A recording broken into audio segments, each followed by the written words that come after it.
Ro.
Il-lejla tajba minn Birzebbuġa u grazzi ta' dil-merħba sabiħa li tajtu lill-Prim Ministru u mexxej tal-Partit Laburista, Robert Abela.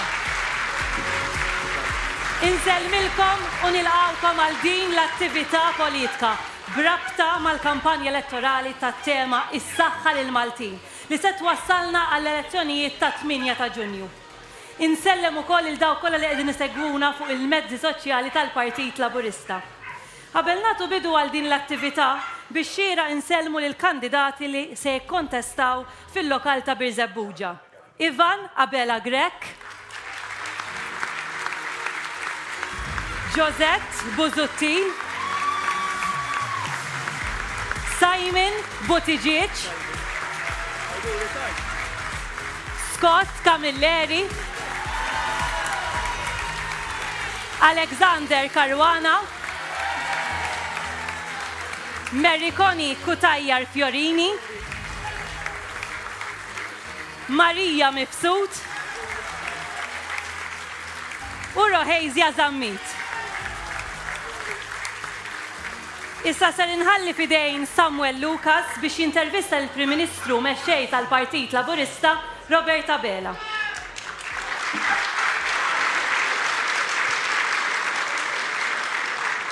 Grazie Trisjen, Prim Ministru, nsellimlek u grazzi ta' din l-intervista. Nsellem lilek u nirringrazzja lilkom il-koll il-qegħdin hawnhekk. Grazzi ħafna.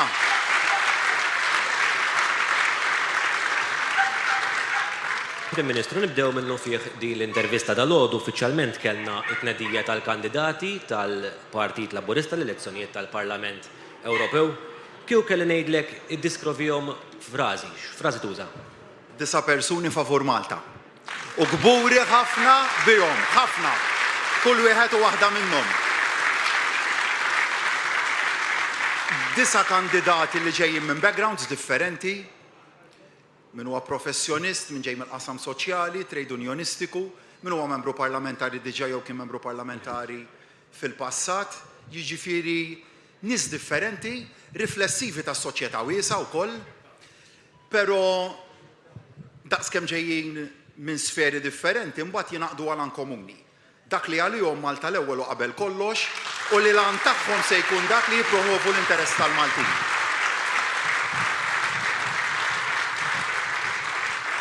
U x'inhi l-importanza li inti titla' Brussell b'dal-prinċipju quddiem għajnejk? U għalhekk l-importanza ta' 8 ta' Ġunju wkoll. Għandek realtà sfortunata ta' Europarlamentari Maltin illi l-prijorità lihom hija l-avvanz tal-karriera personali. Mela biex timbotta l-karriera personali tiegħek ġewwa Brussell, ir-realtà ta' min jaf kif jaħdmu l-kuriduri hemmhekk hija li titagħmel kompromessi ma' pajjiżek. Li mhux neċessarjament dak li tiddeċiedi fi Brussell u li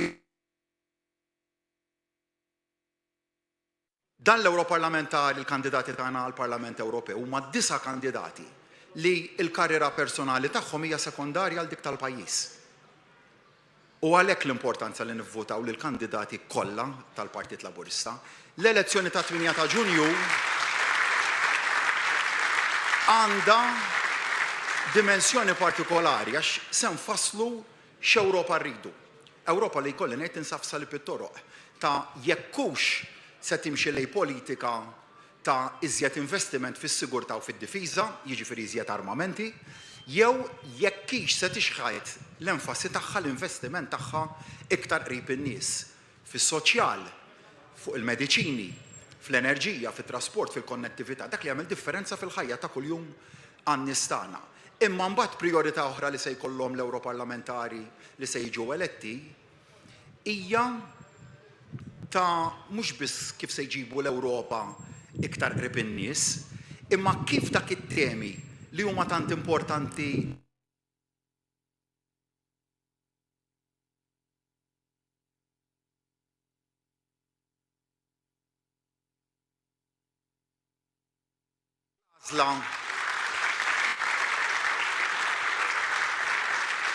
l-għażla tkun ċara, ma jistax ikollna aħna Ewroparlamentari li jippruvaw jaraw kif se jduru ma' dak li tgħid il-Kostituzzjoni tagħna, ma jistax ikollna Ewroparlamentari li biex jippreservaw il-kariga tagħhom tal-lum jew jagħmlu avvanzi oħrajn jgħidu aħna nistgħu nikkompromettu fejn tidħol il-politika tagħna dwar id-difiża u s-sigurtà fuq is-suq waħdieni biex tintoġob u tavvanza fil-karriera personali, ma tantx tista' tgħid li s-suq waħdieni mhux dejjem japplika l-istess kont id-daqs tal-pajjiż, imma dik hija realtà. Ir-realtà s-suq waħdieni biex nagħti eżempju kif jaħdem fil-qasam tal-mediċinali. Japplika l-istess għall-iżgħar pajjiż fl-Unjoni Ewropea, jiġifieri pajjiżna bħalma japplika għall-ikbar suq le. Imma aħna kellna l-vuċi li mmorru ngħiduha. Ħadd ieħor min għandu l-interess li jintoġob fi Brussell qed jgħidha dik. Li tuna direttament għax forsi jkun hawn perċezzjoni li politika Ewropea ma tantx toqtolqod pajjiżi bħal tagħna. U dak huwa żball għax dak li jiġri fi Brussell ta' kuljum jimpatta lilna fil-ħajja tagħna ta' kuljum. Fuq il-konnettività, fuq il-mobility package. Aħna bħala gvern ħadna deċiżjoni li għax nafu li l-mobility package kien se jfisser żieda fil-prezzijiet tal-merkanzija li tasal lejn Malta, ikkontestajna quddiem il-qrati Ewropej u ngħatajna raġun. Jekk irridu nkunu vuċi verament favur is-sajjieda u l-bdiewa li rridu nibqgħu nkunu, se jkun hemm momenti fejn ikollna nieqfu għal deċiżjonijiet li jiġu minn Brussell, ma dak li disa parlamentari, kandidati għall Parlament Ewropew lesti li jagħmlu, u għalhekk l-għażla tibqa' jekk intix favur Malta jew le, jekk l-għażla se tkun waħda favur Malta, l-għażla hija daqstant ieħor ċara vot lil kandidati kollha tal-Partit Laburista għall-elezzjonijiet tal-Parlament Ewropew.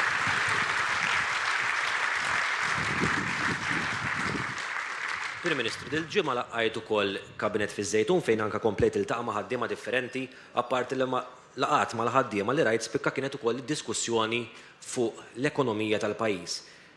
Dan il-gvern il-fejn se joħodha din l-ekonomija? Lejn aktar kwalità, ġifieri kwalità, kwalità, kwalità. Però dak id-dibattitu nistgħu nagħmluh u nistgħu nimxu lejn dik id-direzzjoni għaliex għandna l-basics li huma b'saħħithom. X'jiġifieri? Ma tistax titħadded dwar kwalità jekk fil-pajjiż ikollok problema ta' qatt. Kif għandhom ħafna u ħafna pajjiżi fl-Ewropa u lil mill-Ewropa, aħna f'pajjiżna għandna sitwazzjoni ta' full employment. Mela x'għandna dik is-sitwazzjoni, issa nistgħu nitkellmu fuq kif se nkomplu nsaħħu l-kundizzjonijiet tax-xogħol tal-ħaddiema tagħna, fuq kif se noħolqu iżjed opportunitajiet, fuq kif se nħarġu aktar Awċin u Maltin biex dawk l-aqwa opportunitajiet jaħtfuhom huma, però dik id-diskussjoni tista' tagħmilha għax għandna dak il-basics illi huma lesti.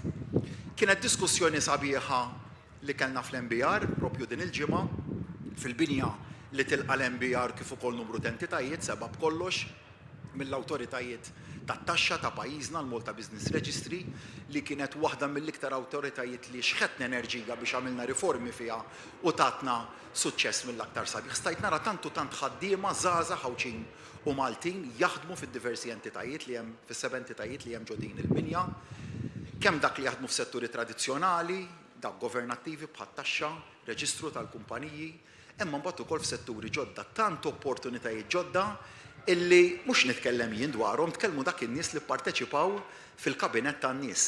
U għalhekk din l-esperjenza sabiħa li bħala kabinett kultant żmien noħorġu minn ġewwa Kastilja mmorru niltaqgħu man-nies ituk l-esperjenzi diversi tagħhom. Anke l-Partit Laburista mela di Prim Ministru għajna l-workshops li saru f'Għawdex jiddiskuti temi bħal l-isports, iż-żgħażagħ, kemm importanti din il-feedback ma' n-nies fl-aħħar mill-aħħar. Kien kruċjali u anke il-kunċett ta' dan thematic events, jiġifieri fejn għażilna suġġetti partikolari mill-Festa Maltija, mill-sports, mis-soċjal, mor Għawdex u mbagħad kellna laqa open mic maż-żgħażagħ fejn tħaddidna bl-aktar mod liberu. Ma kienx kwistjoni ta' narrattiva politika, kienet kwistjoni li ġew żgħażagħ ta' fehmiet differenti, tkellmu dwar suġġetti kontroversjali u hemmhekk fejn ngħid li l-Partit Laburista jrid jibqa' bejta tal-ħsieb liberu. Fejn kulħadd iħossu komdu li jesprimi l-fehma tiegħu u jkun jista' jitkellem bl-aktar mod u mbagħad bl-aktar mod ħieles u dak l-idejat li joħorġu mbagħad nittrasformawhom f'policies għall-pajjiż. Però ħammur lura l-kabinett tan-nies issa ġifieri x'kienu l-interventi tan-nies li tkellmu dakinhar. Tkellem Daniel Mikallef mhux id-deputy leader tal-partit, imma persuna li jaħdem fil-qasam tal-AI ma' kumpanija lokali illi tħaddet fuq kif l-intelligenza artifiċjali tista' tintuża fil-waste management. Tgħidli ma l-intelligenza artifiċjali u l-waste management x'għandhom x'jaqsmu ma' xulxin. Insertajt li kien investiment dan li esperjenzajt fil-ġurnata ta' qabel dak il-kabinett meta żorna l-Public Cleansing Department li jagħmel investiment qawwi biex l-intelligenza artifiċjali juża fiż-żamma tal-indafa pubblika. Dipartiment li għandu speċjalizzat propju f'dan is-settur jitħaddem kollu minn nisa Maltin, tħarġu mill-entità li tħaddimhom u dan huwa dak li rridu naraw aħna li nibqgħu noffru dal-opportunitajiet lin-nies biex jistgħu jimirħu l-qudiem. Għalhekk li lil Daniel irridu nagħtuh is-saħħa. L-esperjenza li rrakkonta magħna John Magro, sinonimu fis-settur tal-manifattura, ta' ikel ta' kwalità u fis-settur tal-esportazzjoni, fis-suq tal-esportazzjoni jiġifieri manifattura prodotti tal-aqwa kwalità minn ġewwa l-Gżira Awċija u għandu suq ta' export lejn diversi swieq Ewropej u lil mill-Ewropa illi jimmeraviljak tgħid minn ġewwa Għawdex kemm bniedem li jemmen fih innifsu kapaċi jimraħ. U għalhekk irridu nagħtu is-saħħa wkoll lil John, imma John u sħabu fis-settur tal-manifattura x'jafu li meta kellhom momenti ta' sfida u sfidi li ma kienu żgħar. Sabu gvern li kien warajhom. Sabu gvern li meta kellhom sfidi fuq livell Ewropej, għalhekk l-importanza wkoll tal-kandidati għall-Parlament Ewropew. Sabu gvern li mmobilizza s-saħħa kollha tiegħu fil-kuriduri Ewropej biex għenhom. Mela meta kienu f'mumenti ta' sfida, aħna mmobilizzajna ir-riżorsi kollha tagħna biex ngħinu l dan is-settur. L-istess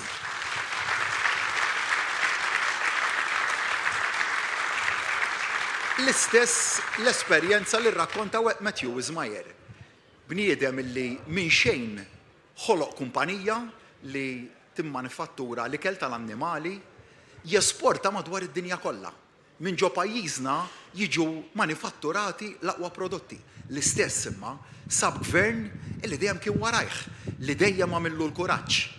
U dak huwa għalhekk is-saħħa wkoll lil Matthew u dak huwa illi l-ekonomija tagħna tittara, ekonomija illi timraħ dejjem f'niċeċ li huma differenti, tikkonsolida dak li huma tradizzjonali u kollax l-ekonomija fl-aħħar mill-aħħar Maltija hija sabiħa xi hija diversifikata, mhix dipendenti fuq settur jew ieħor, hija waħda imżewqa u naturalment ukoll li jkollok ekonomija li hija mżewqa tfisser li trid twessa wkoll niċeċ ekonomiċi ġodda, ma mbagħad ukoll is-suċċess tagħna huwa li gvern li huwa pro-business u pro-market ukoll u nemmen ukoll li b'dik is-sinerġija bejn privat, gvern, il-pubbliku b'mod ġenerali u l-mod kif dan il-pajjiż tibqa' dejjem tmexxih il qudiem.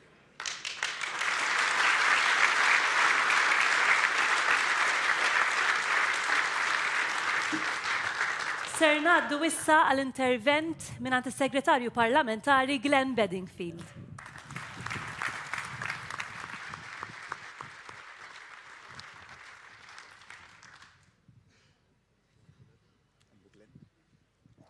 Grazzi, Birzebbuġa, ta' din l-akkoljenza illi qed tagħtu lill-Partit Laburista u lill-Prim Ministru Robert Abela.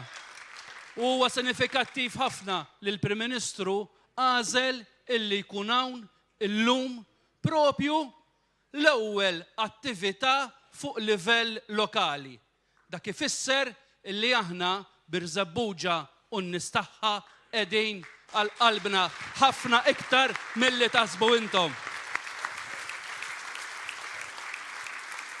Bħalissa għaddejjin minn perjodu fejn hawn min qiegħed jipprova jisfokana minn fuq ix-xogħol tagħna. Min irid itellifna milli nkomplu insaħħu lil Maltin. Min irid itellef is-sovranità tal-poplu Malti. U l-vot tagħna fit-8 ta' Ġunju irid isaħħaħ is-sovranità tal-poplu Malti u jkompli jagħti jissaħħa lill-poplu Malti għaliex ħadd mhu ikbar mill-poplu Malti.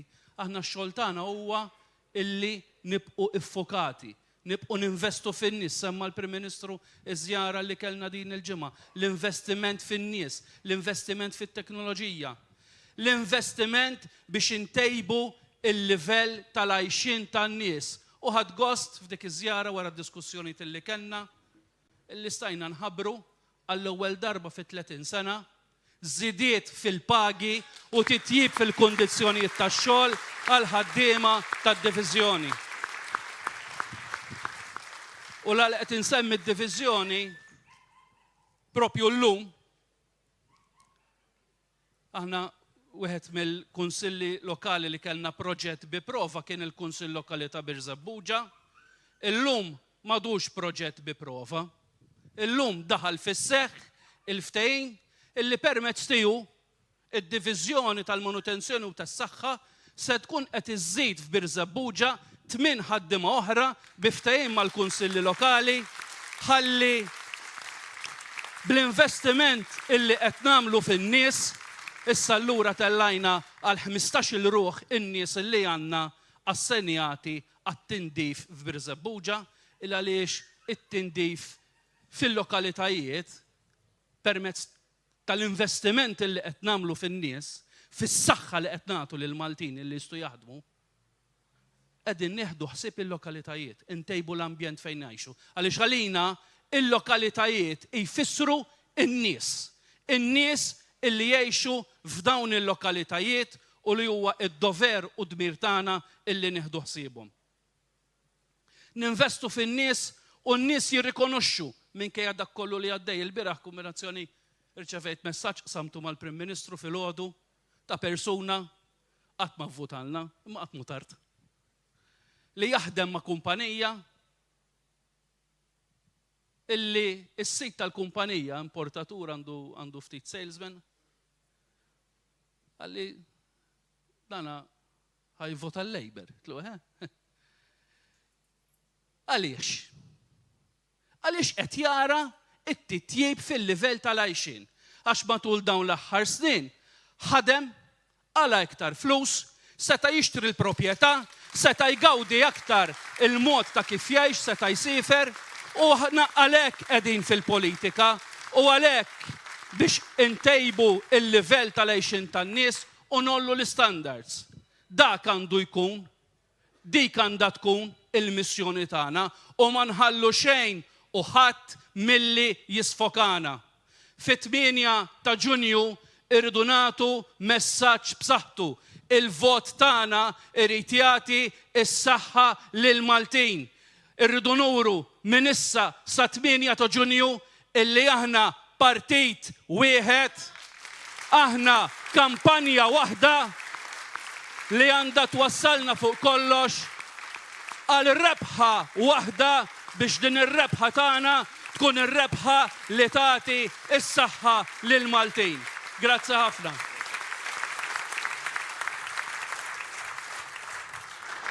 Prim Ministru, fil-mistoqsija qabel bdejna biex nitkellmu dwar l-ekonomija, issa mhux sigriet l-ekonomija f'pajjiżna miexja, l-iżvilupp miexi, però xi ħaġa li baqgħet tħasseb in-nies kienet l-inflazzjoni. Xi tgħid fuqha? L-inflazzjoni hija realtà u għalhekk aġixxejna dwarha. Però nitlaq mill-punt ta' tluq x'qed jiġri barra l-Ewropa. Bħalissa għandek sitwazzjoni fejn minħabba iż-żidiet tal-imaxijiet mill-Bank Ċentrali Ewropej għandek żgħażagħ, għandek first time buyers, għandek kull min qed iħallas loan barra minn pajjiżna nitkellmu, illi raw ir-repayments tal-loan ta' kull xahar jisplodulhom il-fuq. Illi raw l-imaxijiet jisparaw il-fuq. Dik f'pajjiżna x'konna qlin ma ġratx. U minflok għand iż-żgħażagħ u l-first time buyers tagħna morna b'inċentiv ta' 10,000 euro. 1,000 euro fis-sena għal 10 snin biex ngħinuhom fil-ħlas tal-loan tagħhom. X'għamilna iżjed biex il-gvern flok ikun kaġun tal-inflazzjoni kif ġara fi żmien amministrazzjoni nazzjonalista fl-2008 u fl-2009, il-gvern dakinhar kien il-prim kaġun tal-għoli tal-ħajja fil-pajjiż għax injora r-realtà. U fi kriżi ferm kemm minn dik li għandna llum u li kellna fl-aħħar xhur. għażel li jxħet il-piżijiet fuq il-poplu. Aħna x'għamilna? L-iprem fattur li rreżista l-inflazzjoni f'pajjiżna kienet l-istabbilta li tajna fil-prezzijiet tal-enerġija u tal-fuels. Tajna deċiżjoni strateġika ċara sa minn meta bdiet il-pandemija, sa minn meta mbagħad bdew l-isfidi tal-loġistika, sa minn meta mbagħad faqqet il-gwerra fl-2002 u mbagħad meta reġa' kellna attenzjonijiet fis-7 Ottubru l-għadda fil-Lvant Nofsani, id-deċiżjoni kienet waħda ċara. Kontrarjament għal li ġara f'pajjiżi oħrajn li l-prezzijiet tal-enerġija u tal-fuels jibqgħu stabbli. L-uniku pajjiż aħna li rnexxielna nżommu l-prezzijiet tal-enerġija stabbli. Stabbli tfisser molew qatt. Molew qatt. Minkejja li kellna l-oppożizzjoni stess tgħidilna aħna ħallu l-prezz tas-suq internazzjonali jiddetta l-prezz lokali għal ħares għamilna hekk. U jekk intom tixtiequ illi dik id-deċiżjoni li nżommu l-enerġija stabbli tibqa' tinżamm, id-deċiżjoni fit-8 ta' Ġunju hija waħda ċara. Morru u vvotaw favur dik id-deċiżjoni li nżommu il-prezzijiet tal-enerġija stabbli. Però x'rajna? Imbagħad rajna fenomenu ieħor jiżvolġi. Bdejna naraw illi fil-waqt li aħna milna dak kollu li stajna u nnexxielna li nżommu l-prezzijiet tal-enerġija stabbli. Kellek realtà fejn il-prezzijiet tal-prodotti tal-ikel bdew tilejn il-fuq. U kienet xi ħaġa li bdejna narawha tiġri xahar wara xahar. Trend li nżommu l-enerġija stabbli, imma li jkollok fejn jidħol il-prezzijiet tal-ikel tibqa' lek tilha fuq il-prezz tal-prodotti tal-ikel. U x'għadna hemmhekk. Stajna għamilna kif qaltilna biex nagħmlu l-oppożizzjoni. Ħallu is-suq. Però li nħallu s-suq is-suq bdejna naraw li kienet ikoll effett negattiv fuq in-nies. Jiena li l-prijorità tiegħi hija n-nies. U fassalna l-iskema stabbiltà. Sa x'kien l-effett tagħha din l-iskema? Kien illi wara frar, jiġifieri x-xahar li fih daħlet fis-seħħ, rajna fix-xahrejn ta' wara tnaqqis 40% fl-inflazzjoni fuq il-prodotti tal-ikel. Ara kemm kien qawwi l-impatt tagħha. Imbagħad f'April rajna xi ħaġa oħra illi ma rajniex fl-ewwel ġimgħat mindu daħlet fis-seħħ din l-iskema. Rajna li tnaqqis fl-inflazzjoni fuq il-prodotti tal-ikel beda jirrifletti ruħu fit-tnaqqis tal-inflazzjoni b'mod ġenerali. Jiġifieri fuq prodotti u servizzi oħra. U llum għandna inflazzjoni li hija taħt il-medja tal-Unjoni Ewropea. Jiġifieri ara kemm kien b'saħħtu l-effett tal-iskema stabbiltà. L-oppożizzjoni fl-istess ħin tgħidlek li di perikoluża. Farfir taż-żeba' qaltilna l-oppożizzjoni, mela l-ewwel qaltilna s-sabiħa hija din. Mela meta nidejna l-iskema stabbiltà, l-ewwel qaltilna tfarfir taż-żeba'. Jiġifieri provat tirredikola din l-iskema. Infakkar x'kienu t-tip ta' domandi li saqsewni Net News biex jippruvaw jirredikolaw din l-iskema u jippruvaw iġelu n-nies jemnu li ma kien se jkoll effett din. Issa x'qalulna? Issa qalbu d-direzzjoni n-naħa l-oħra. Issa qalulna skema perikoluża. Skema perikoluża u li se jneħħuha qalu wkoll. Mela l-vot ta' 8 ta' Ġunju jrid ikun wieħed ukoll li jekk tridu li l-iskema stabbiltà nżommuha fis-seħħ. Il-vot tal-poplu jrid ikun wieħed ċar favur li nagħtu wkoll stabbiltà fil-prezzijiet tal-prodotti tal-ikel. Però tikka żgħira mal-Partit Nazzjonalista l-darba jkolli naqbel vera perikoluża l-iskema stabbiltà li jom imma għall-Partit Nazzjonalista perikoluża għaliex jafu li affrontajna sfida li huma qas mill-oppożizzjoni ma kinux kapaċi jindirizzawha għax kellna l-kuraġġ li iva immorru kontra l-kurrent u ngħidu jekk hemm bżonn intervent fis-suq nagħmluh. Però l-aqal tagħha x'kien? Dil-ġimgħa kien hemm intervent parlamentari tal-parlamentari Robert Kutajjar li qal li jeddidna n-negozji. Aħna ġibna ftehim u patt soċjali man-negozji u hemmhekk ir-rabja tal-Partit Nazzjonalista wkoll li xirnexxielna nipproteġu l-ewwel u qabel kollox lill-konsumatur u lill-poplu. Imma dan għamilnieh bi ftehim man-negozji.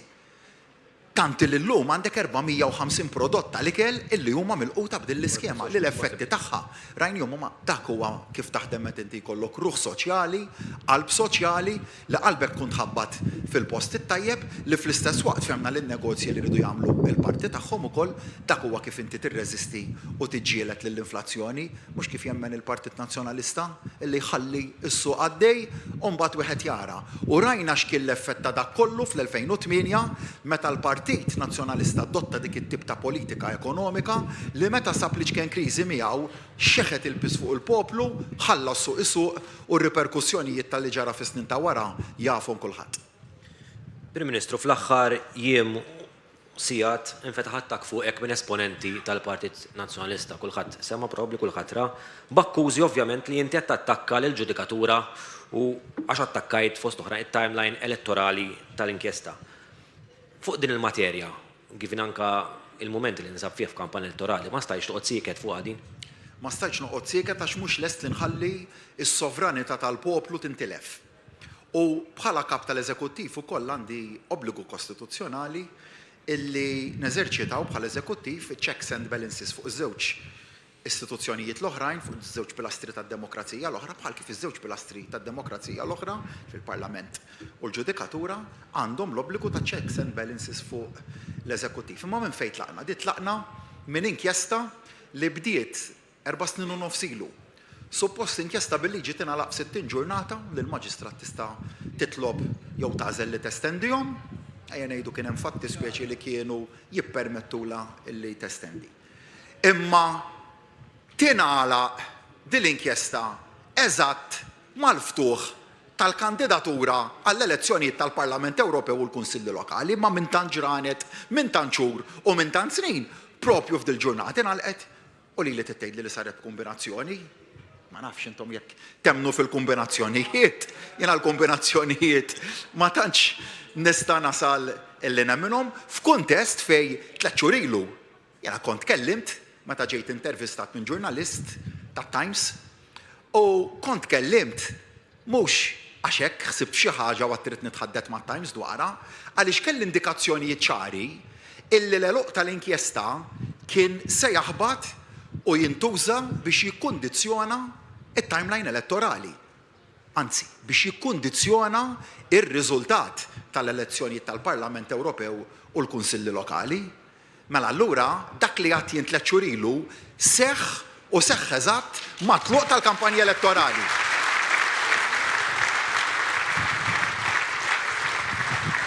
U jekk issaqsini jekk l-għażla ta' dik il-ġurnata saritx biex jintbagħat messaġġ, nħalli l-pubbliku biex jiġġudika, għaliex aħna ma nibżgħux mill-ġudizzju tal-poplu, però żgur ma nistax naqbel ma dak li qed jgħidu il-poplu fit-8 ta' Ġunju ma jridx jiddeċiedi wkoll fuq dak illi ra jiġru quddiem għajnejh. Se jekk tgħid li Partit Nazzjonalista qed juża l-kelma attakk.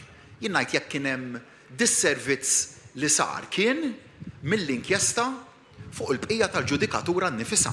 Jien minn dak li qed nisma' wkoll mill-kuriduri tal-qrati huwa li għandek membri tal-ġudikatura li huma diżappuntati kif l-interferenza fuq proċess li suppost huwa wieħed biss tar-rett amministrazzjoni tal-ġustizzja suppost iddaħħal fid-dibattitu politiku. U naħseb li dik hija ġustizzja fuq tant membri tal-ġudikatura tagħna illi mal-mument li bisu s-salib u ħadu l-ġurament elevaw lilhom infushom mill-amat politiku, mitwemmin personali politiku tagħhom. U kuntent l-għandna ġudikatura li fil-maġġor parti tagħha, mhux kulħadd imma fil-maġġor parti tagħha, irnexxiela televa lilha nnifisha il fuq mill-kulur partiġan politiku, però sfortunatament din l-inkjesta xeħtet dak li suppost huwa proċess ta' ġustizzja fid-dibattitu partiġan politiku. Dik hija xi ħaġa illi naturalment jien ma nistax ma nikkummentax dwarha. Jekk inkun sieket, inkun qed nonqos mid-dover anka kostituzzjonali li għandi.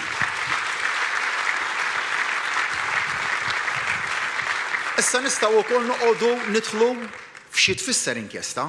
Spjegajt kemm il-darba li inkjesta hija investigazzjoni li ma tistabbilixxi ebda ħtija fuq ħadd. Għaliex xogħol huwa wieħed illi tippreserva l-provi jew l-fatti u mbagħad tirrakkomanda illi għandhom jittieħdu proċeduri fil-qorti kontra xi ħadd jew kontra xi ħadd ieħor. Imbagħad jiġifieri sta l-qorti li qudiema se jkunu qegħdin jinstemaw il-proċeduri illi tiddeċiedi jekk min ikun qiegħed qudiema huwiex ħati jew le ta' dak li għandu. Però li huwa żgur huwa illi l-qorti li se tkun qed tisma' dal-każijiet tittimxi bi preżunzjoni waħda li kulħadd jitlaq minn preżunzjoni tal-innoċenza u kulħadd trid jitħalla jiddefendi lilu nnifsu.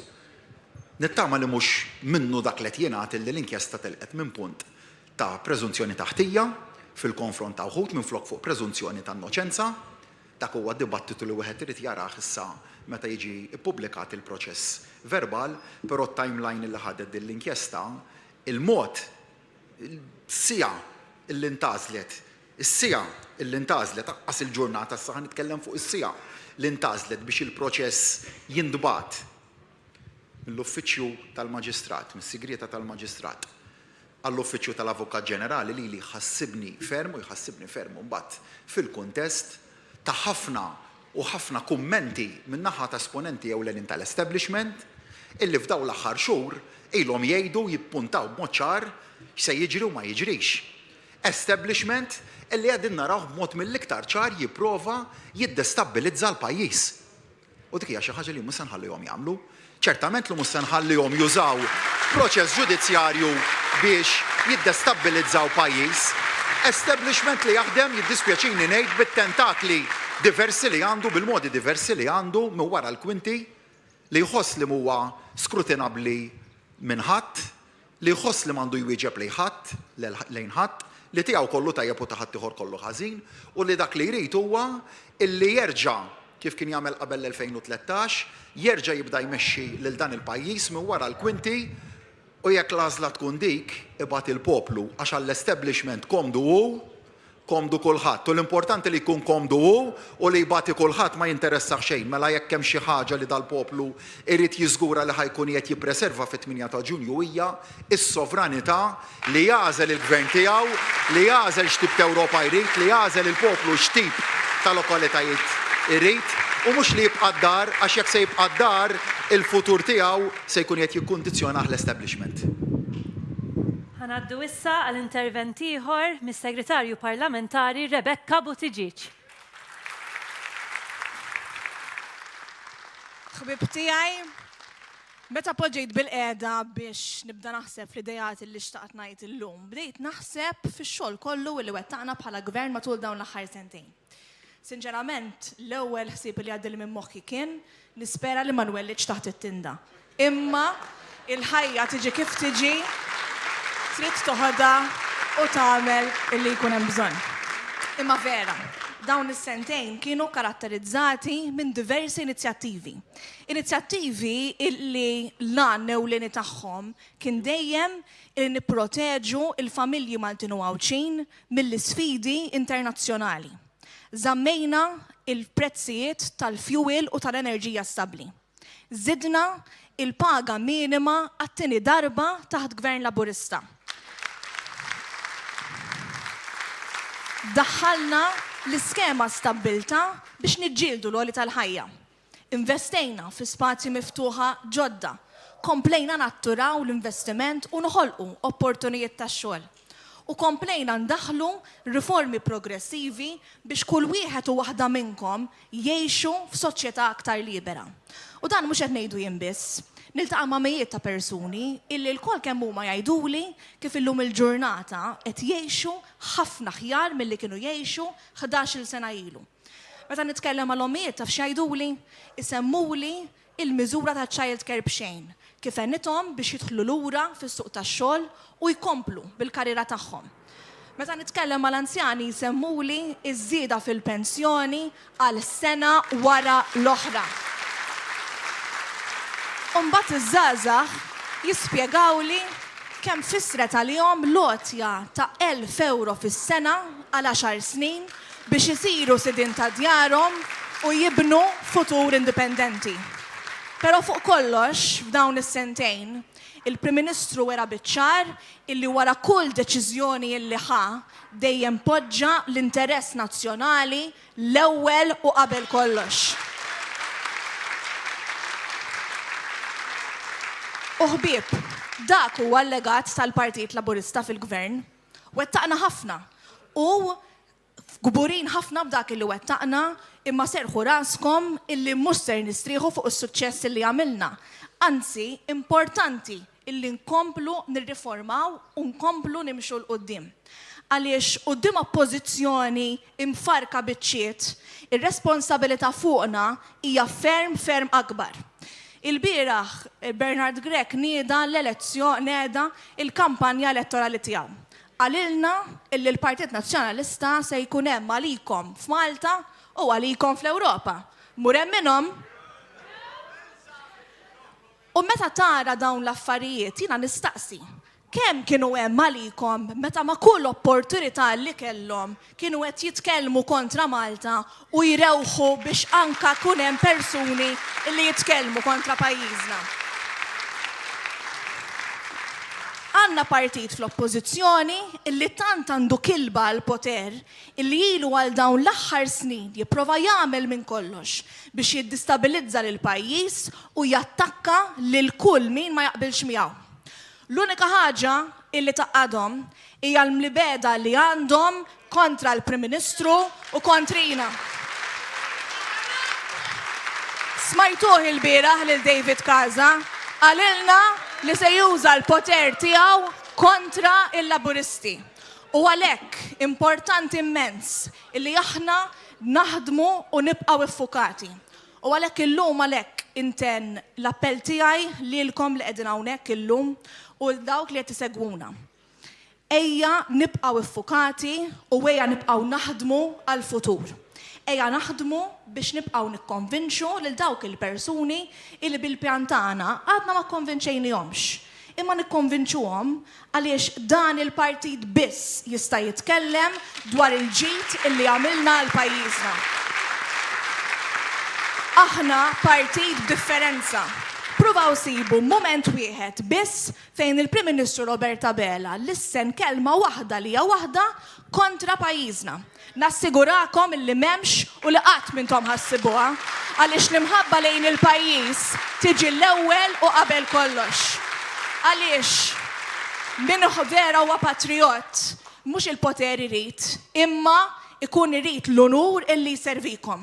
U għalhekk ejja fit-8 ta' Ġunju nivvotaw lil kandidati kollha tal-Partit Laburista biex nuru kemm aħna kburin dak illi wettaqna iżda kemm għandna enerġija biex nagħtu s-saħħa lil Maltin. Grazzi.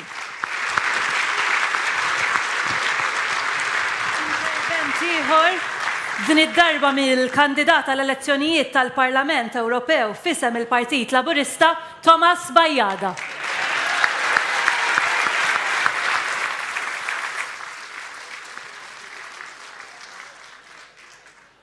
Nispira li tifmuni jintom okej, għalax iħobbu jgħazzu li postijiet fejn jifmuni. Mela.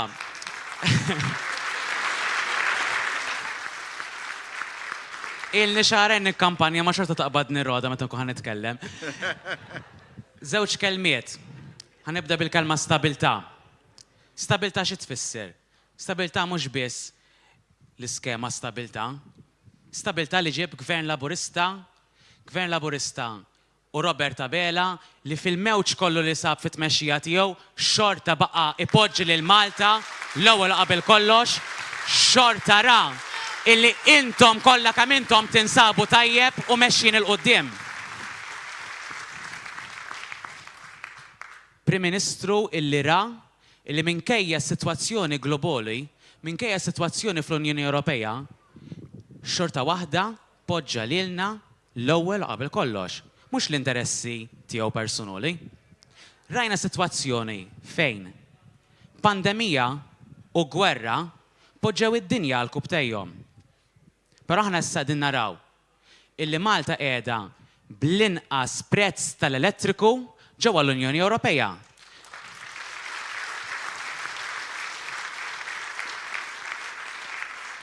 Xi ħaġa li ġib stabiltà fil-pajjiż iġib serħan il-moħħ.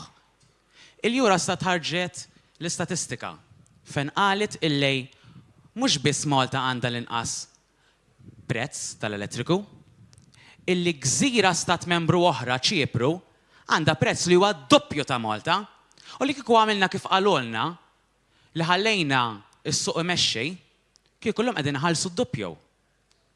U dejk wasal stabiltà u dejk wassal għas-serħan il-moħħ. U din xi ħaġa li l-establishment ma jiflaħx. Ma jiflaħx jara l-poplu b'serħan il-moħħ, poplu kuntent. Ma jiflaħx għalfejn għax qiegħed pass iktar imbiet minn dok li jrejt, minn dok li filgħodu jaħseb feħ, il-poter. U aħna għalhekk irridu l-Prim Ministru imexxina, u aħna għalhekk irridu illi killa kemm aħna nimxu wara il-partit illi jaħseb l-ewwel fina f'kull wieħed u waħda minnha.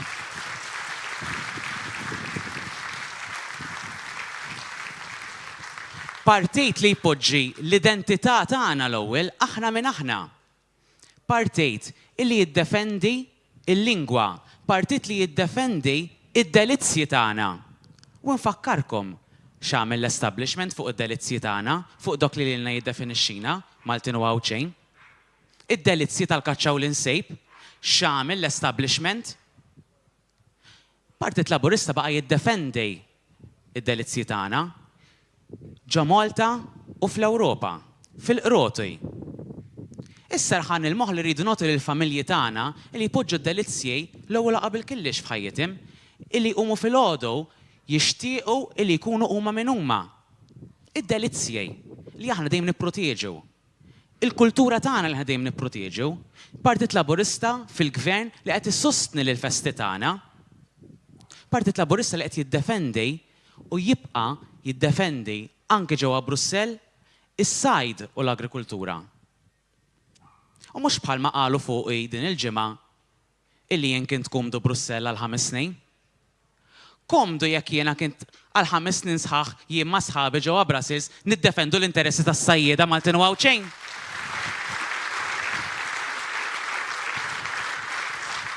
U dok huwa Partit Laburista illi dejjem f'Malta u fl-Ewropa jiddefendi l-interessi tagħna. Prim Ministru u Ministri illi jmorru jiddefendu l-interessi tagħna, 4 membri parlamentari Ewropej illi jiddefendu l-interessi tagħna. U dik hija deċiżjoni li rridu nagħmlu fit-8 ta' Ġunju. Deċiżjoni li rridu naraw li fil-5 snin li ġejjin ikollna nies illi jiddefendu l-interessi tagħna, illi jaħdmu għall poplu, għal Maltin u l-Għawċejn, u mhux għall-interessi tagħhom personali. 6 persuni illi jaħdmu għal Malta, 6 persuni illi jagħtu is-saħħa lill-Għawċejn, is-saħħa lill-Maltin, is-saħħa liż-żgħażagħ li jinċentivawhom biex jibqgħu jipprogressaw, li jinċentivawhom biex jagħmlu futur aħjar għalina lkoll. U dak huwa l-messaġġ tiegħi. Fit-8 ta' Ġunju vvota lil sħabi kollha tal-Partit Laburista.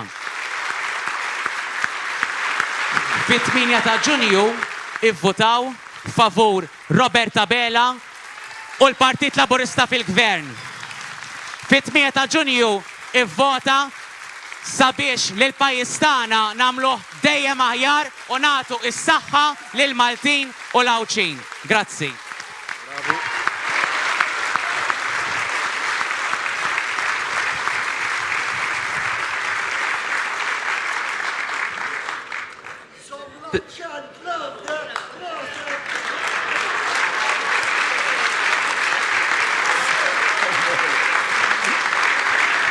Prim Ministru, ħan nistaqsik xi ħaġa brabta lokali, Birzebbuġa, x'tara liha?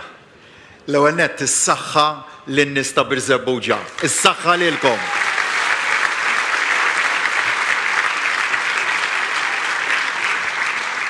U ħafna drabi nieħu pjaċir nitkellem dwar proġetti kbar imma jekk tgħid li proġett illi vera għandi għall-qalbi li wassalna huwa l-ftuħ tal-Berġa ta' hawnhekk.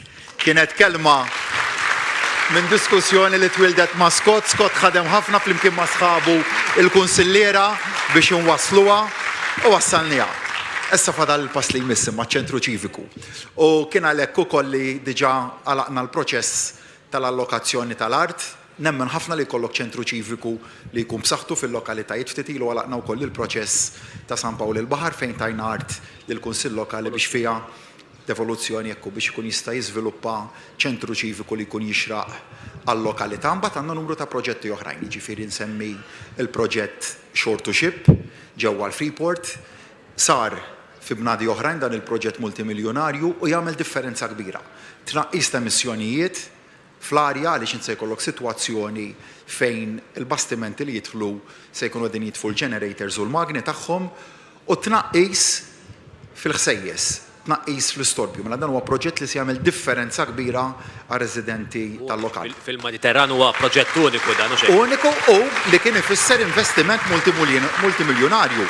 Imma dan huwa bil-konkret inti kif ittejjeb il-kwalità tal-ħajja tan-nies, dan huwa bil-konkret kif inti ittejjeb il-kwalità tal-arja, mhux billi titħadded biss ma biex imbagħad l-investimenti jallinjaw ma dik il-viżjoni li jkollok.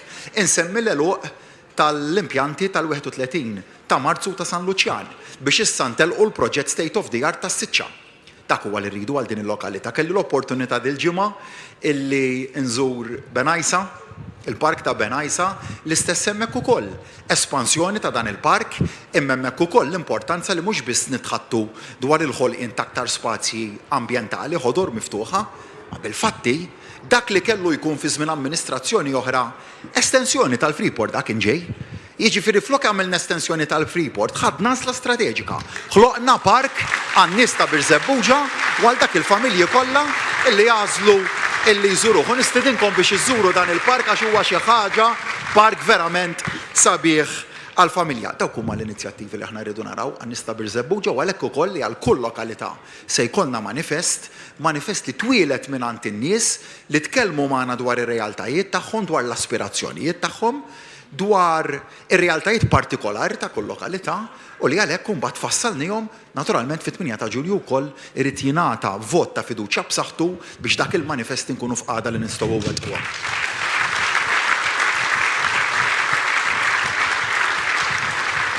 Prim Ministru, l-għażla ta' 8 ta' Ġunju qed issemmija kontinwament. Irid ngħid li l-attivitajiet tal-Partit Laburista qed nara entużjażmu kbir il-bieraħ Tal-Partit Nazzjonalista ma tantx qed naraw imma insomma. Qed nara entużjażmu kbir illum ovvjament każ ċar fil-konferenza ġenerali rajna parteċipazzjoni qawwija wkoll il-bieraħ xejn inqas fil-Pjazza San Ġorġ fil-Belt Valletta, però tajjeb ngħidu din elezzjoni li ġejja f'long weekend. Biex tinkwetak di? Jien ngħid illi meta il-poplu huwa msejjaħ biex jiddeċidi dwar il-futur tiegħu, dwar il-futur ta' wliedu, dwar il-futur tal-familji, dwar il-futur ta' Malta fl-Ewropa, dwar il-futur tal-għajxin tagħna ta' kuljum, ngħid li m'hemmx vakanzi. Però tajna l-faċilità wkoll li dak li jrid imur vaganza long weekend fit-8 ta' Ġunju jista' jagħmel hekk ukoll. Għaliex tant aħna konvinti li nemnu l-għanna mmorru għal-ġudizzju tal-poplu li faċilitajna l-proċess biex kulħadd ikun jista' jivvota qabel u mbagħad imur igawdi l-long weekend jekk jixtieq li jmur igawdi l-long weekend. Jiġifieri nbidel kompletament il-proċess ta' kif wieħed jivvota jekk ikun early voter, jiġifieri jrid jivvota ġranet qabel it-8 ta' Ġunju, tirreġistra online, laqqas għandek bżonn tagħmel dikjarazzjoni ġuramentata x'qabel rid tmuru tagħmel dikjarazzjoni ġuramentata quddiem kummissjonarju għal-ġurament u tagħmilha tiddikjara l-interess tiegħek li ma tistax tkun Malta fit-8 ta' Ġunju u tkun tista' teżerċita dritt tiegħek għal-vot. Dan huwa dritt kruċjali fid-demokrazija. Forsi tieħed for granted dan id-dritt. Imma huwa l-iktar dritt bażiku u fil-kuntest partikolari ta' din id-darba kemm fil-kuntest Ewropew. L-għażla jekk aħna fuq il-kuxjenza tagħna rridu xi nħallu aktar 20,000 ta' persuni jitilfu ħajjithom fil-Vant Nofsani, fil-gwerra bejn l-Ukrajna u r-Russja. Jien ngħid li aħna ma nistgħux noqogħdu sikta. U ngħid li aħna għandna nużaw l-aqwa għodda id-diplomazija. Li nġibu l-partijiet differenti madwar mejda u nużaw l-odda tal-paċi, nużaw l-odda tan-neutralità tagħna kif għamilna f'dal aħħar xhur biex inkunu katalisti aħna biex il-paċi tiġi ripristinata mill-ġdid. Nistgħu kredibilità fiha dil-biċċa. Ħafna fit-tmexxija tagħna tal-OSC u tal-UNSC ukoll. Ġifieri hemmhekk urejn aħna li għax inħadnu dal-valuri sodi nistgħu nagħmlu differenzi kbar. L-għażla ta' 8 ta' Ġunju hija kruċjali għax kif qed għandek dik l-Ewropa li tittieħu direzzjoni strateġika x'irridu mill-komunitajiet tagħna, rridux komunitajiet b'aktar spazji miftuħa, komunitajiet li nindirizzaw ir-realtajiet tagħhom għal kull komunità għandna pjan li huwa wieħed ċar, però nerġa' mmur lura għal dak li semmejt aktar qabel. L-importanza li l-poplu irid jiddeċiedi li fit-8 ta' Ġunju jippreserva s-sovranità tiegħu.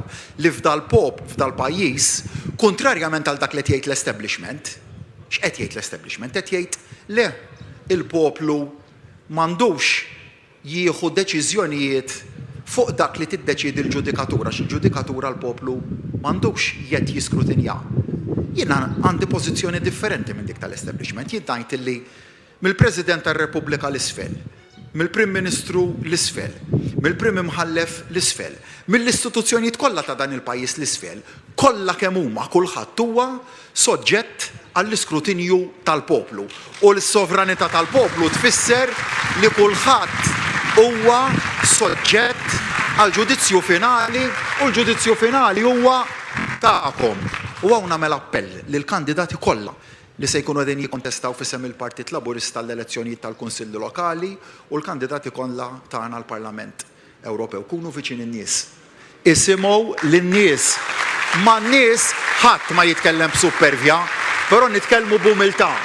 U ftakru dejjem illi n-nies fil-maġġoranza assoluta tat-talbiet tagħhom ikollhom raġun. U wkoll fejn jista' jkun m'hemmx raġun fil-mertu u obbligu tagħna illi nispjegawlhom in-nies. Li ngħidulhom illi fejn m'għandhomx raġun irridu nispjegawlhom bl-ikbar umiltà, xi ħaġa li nieħu pjaċir nagħmel ta' kuljum.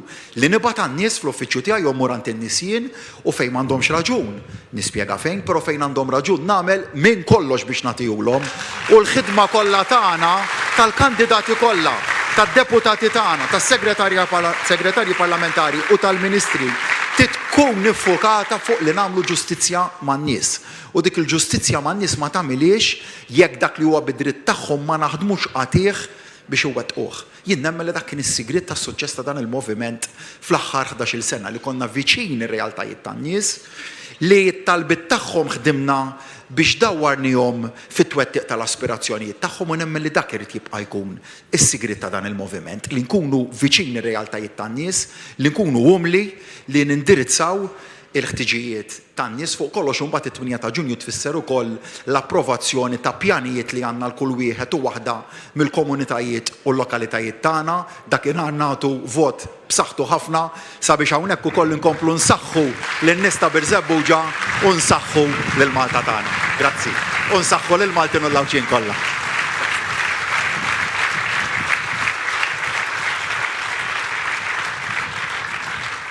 U b'dak l-intervent wasalna fit-tmiem ta' din l-attività politika. Infakkarkom fl-attivitajiet miss is-sibt li ġej fix-xewk li naqattu magħna u lejli tajjeb.